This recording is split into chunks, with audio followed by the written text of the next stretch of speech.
Digitalization and connectivity is changing the maritime domain as we know it. The development of new technology is creating opportunities for more automation and remote operations, for increased safety and improved sustainability.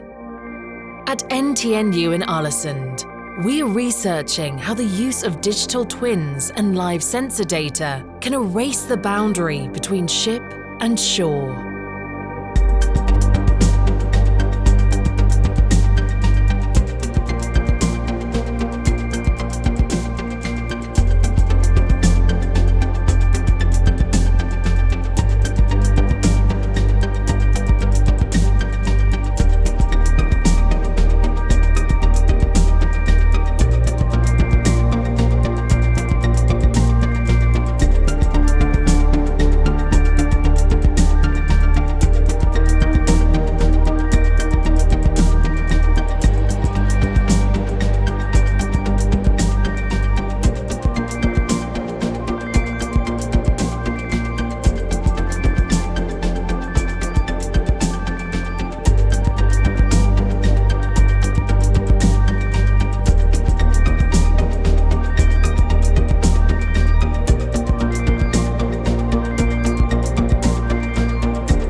NTNU is on a path to shape the future of marine operations by supporting new ways of collaboration, optimizing ship operations, improving sustainability, and increasing safety.